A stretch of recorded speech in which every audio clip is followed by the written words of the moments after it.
बहुजन समाज में जन्मे, हिंदुस्तान की धरती पर जन्मे सभी साधु संतों को प्रणाम करता हूँ। बहन मायावती जी जो उत्तर प्रदेश की 4 बार मुख्यमंत्री रही, बहुत संघर्ष उन्होंने अपने जीवन में किया और बहुजन समाज पार्टी को इस मुकाम तक पहुंचाया। उनको प्रणाम करता हूं।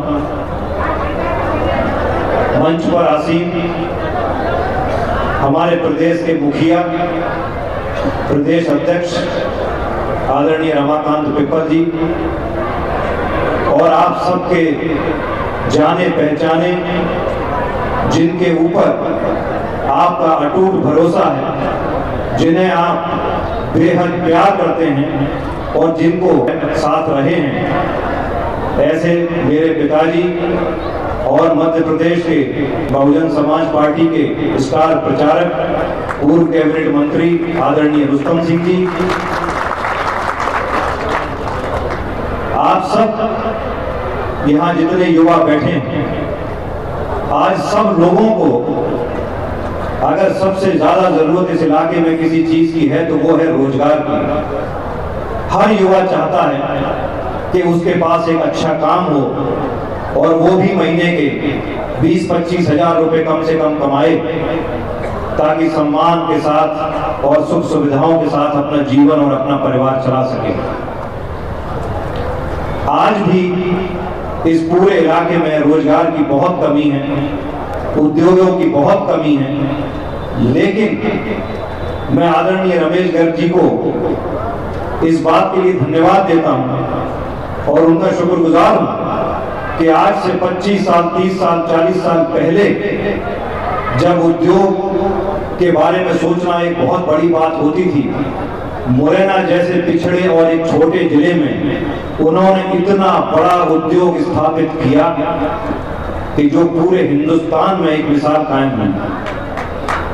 ऐसे आदरणीय रमेश गर्ग जी, जिन्हें जो केएस ऑयल मिल के संचालक हैं, चेयरमैन हैं, पूरा इलाका, एक एक किसान, एक एक मजदूर, एक एक व्यापारी, इस इलाके में चंबल क्षेत्र में रहने वाला एक एक व्यक्ति उनके साथ किसी न किसी रूप में जुड़ा है और उनकी अपनी एक अलग पहचान है। उन्होंने अपनी इस पहचान को हिंदुस्तान तक ही सीमित नहीं रखा, दुनिया में भी पहुंचाया है। मैं आप लोगों से निवेदन करता हूं कि उनके लिए एक बार जोरदार तालियां बजाकर उनका अभिवादन करें। ऐसे प्रत्याशी हमको बहुजन समाज पार्टी की सुप्रीमो बहन मायावती जी और प्रदेश के प्रभारी आदरणीय सांसद राम जी गौतम जी, प्रदेश के अध्यक्ष आदरणीय रमाकांत पिप्पल जी, जिले के अध्यक्ष और पूरे जिले की टीम, इन सब ने मिलकर रमेश गर्ग जी का चयन किया और उनको यहां से प्रत्याशी घोषित किया। आज रमेश जी ने इससे पहले कभी भी कोई चुनाव नहीं लड़ा, ये पहला चुनाव है उनके जीवन का और मैं आप सब लोगों से ये निवेदन करना चाहता हूं कि अच्छे लोगों को राजनीति में स्थान मिलना चाहिए।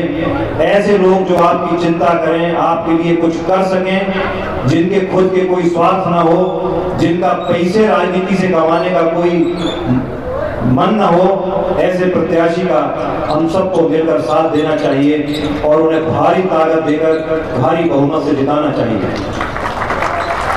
हमारे साथ युवा नेता सुमावली विधानसभा के बहुजन समाज पार्टी के प्रत्याशी रहे भाई कुलदीप सिकरवार उपस्थित हैं। मुरैना शहर के बड़े उद्योगपति आदरणीय गोविंद जी मंच पर उपस्थित हैं और आपके जाने पहचाने 2 बार विधानसभा का चुनाव लड़ चुके हमारे आदरणीय मामा जी राम प्रकाश राजौरिया जी हमारे बीच उपस्थित हैं।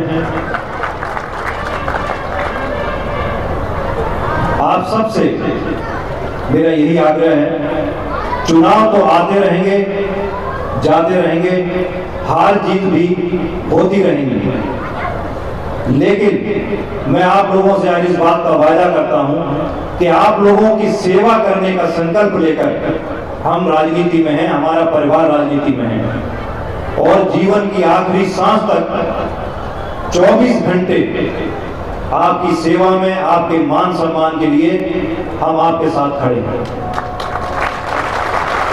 इस चुनाव में बीजेपी और कांग्रेस के प्रत्याशी भी क्षेत्र में घूम रहे हैं, बड़ी बड़ी बातें कर रहे हैं, लेकिन दोनों प्रत्याशियों से आप सब लोग भली भांति परिचित हैं। उन लोगों ने आपके साथ आज तक क्या व्यवहार किया, आपको कितना मान सम्मान दिया और आपकी कितनी चिंता की, आपका कितना नुकसान किया, ये सब हिसाब किताब आप लोगों के पास है। बस मैं इतना कहना चाहता हूं कि उस हिसाब किताब को आप याद रखिए और ये समय है हिसाब किताब बराबर करने का, तो उस हिसाब किताब को बराबर कर लीजिएगा। कांग्रेस और बीजेपी आज दावा करती है कि हम मजबूती से चुनाव लड़ रहे हैं। आप लोगों को देखकर मैं यहां ये कह सकता हूं कि कौन सी मजबूती और कौन सी ताकत पे ये चुनाव लड़ रहे हैं, मुझे तो समझ में नहीं आता। इनके साथ है कौन? केवल माइक पे भाषण देने से और कहने से कोई मतलब नहीं निकलता। अभी आपके सामने आदरणीय रामप्रकाश राजौरी जी ने कहा कि सबलगढ़ में इतना बढ़िया माहौल है, अंबापुरसा में इतना अच्छा माहौल है। ये बात बिल्कुल सही है।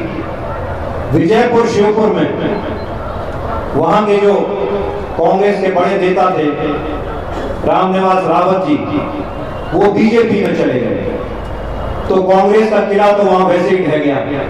कांग्रेस के पास तो वहां वैसे ही कुछ नहीं बचा। शिवपुर विजयपुर में कांग्रेस बुरी तरह से कमजोर हो गई और कांग्रेस से मुरैना शहर की नगर निगम की महापौर उनके जाने से कांग्रेस और भी बहुत जगह पर कमजोर हुई। मेरा आप सब लोगों से ये कहना है साथियों, आज की तारीख में आदरणीय रमेश गर्ग जी विजयपुर शिवपुर से भी लीड लेके आ रहे हैं। सबलगढ़ में भारी तादाद में उनको वोट मिल रहा है, वो सबलगढ़ से भी जीत के आ रहे हैं। जोड़ा में भी वो जीत के आ रहे हैं। हो सकता है कि दिमनी और अंबा में हमारी वोटों में कुछ आसपास की टक्कर हो, लेकिन इन सारी बातों के बाद इतने लोग यहां बैठे हैं, मैं जानता हूं जितना मुरैना विधानसभा का ग्रामीण क्षेत्र है, लगभग सारे गांवों के जितने मौजूद वजनदार लोग हैं वो सब यहां उपस्थित हैं। मैं आप सब लोगों को प्रणाम करता हूं और आप सबसे आग्रह करता हूं, अगर मुरैना ग्रामीण से, मुरैना विधानसभा से ज्यादा वोट किसी दूसरी विधानसभा से आदरणीय रमेश गर्ग जी को मिल गए तो हमारी तो सारी की सारी मेहनत बेकार हो जाएगी।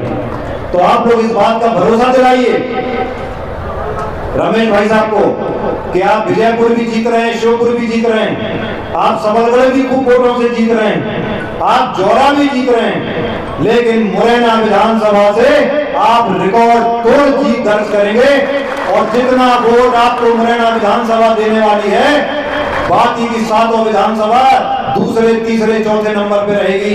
मुरैना विधानसभा आपको नंबर 1 पे जिताएगी। ये भरोसा आप लोगों के ताकत पे मैं आदरणीय भाई साहब को दे सकता हूं क्या? आपको बहुत बहुत धन्यवाद। आप लोगों के भरोसे पे, आप लोगों की ताकत पे, आपके विश्वास पे हम लोग इस क्षेत्र में राजनीति कर रहे हैं। अगर विकास की बात करें, रमेश भाई साहब से मेरी बात हुई तो भाई साहब ने ये बोला कि देखो राकेश, मेरा वैसे कोई राजनीति करने का मन नहीं है, मेरे को पैसे कमाने नहीं है, मैंने करोड़ों रुपए देखे हैं, मैंने अरबों का व्यापार किया है, मेरा मन तो राजनीति में आने का केवल 2-3 बातों को लेके है। एक तो मैं यहाँ यार कुछ फैक्ट्री वैक्ट्री लगवा दूं तो यहाँ के अपने जितने युवा लड़के इनको नौकरी मिल जाए। और बीजेपी कांग्रेस इतने दावे करती है, पूरा मुरैना शहर कितना गंदगी से भरा पड़ा है, चारों तरफ गंदगी है, कोई साफ सफाई नहीं है, गुंडागर्दी हो रही है, बदमाशी हो रही है, अमन चैन क्षेत्र में नहीं है। थोड़ा लोगों के लिए ऐसी व्यवस्था कर दूं कि सब लोग मान सम्मान के साथ रह सकें। जोड़ा में शक्कर फैक्ट्री बंद हो गई, हजारों लोगों को बेरोजगारी हो गई, एक नई शक्कर फैक्ट्री यहाँ पे स्थापित करा दूं। मैंने कहा भाई साहब ये सब होगा कैसे? बोले यार मेरे दोस्त हैं पूरे देश में, मैंने 1000 करोड़ 2000 करोड़ का व्यापार किया है, बड़े बड़े व्यापारियों से पूरे देश में मेरे संबंध हैं, मेरे दोस्त हैं। मैं उनसे कहूंगा कि मेरे मुरैना में आओ, फैक्ट्री डालो, मैं साथ दूंगा। वो आएंगे, यहाँ फैक्ट्री डालेंगे, और जब फैक्ट्री डलेगी तो हमारे युवा भाइयों को रोजगार मिलेगा। तो मैं आप सबको ये समझाना और कहना चाहता हूं, मेरे बड़े बुजुर्गों को सम्मान के साथ और युवा भाइयों को, कि आदरणीय रमेश जी, आप सबकी ताकत पे चुनाव जीतेंगे तो इस मुरैना में एक बड़ा बदलाव होगा।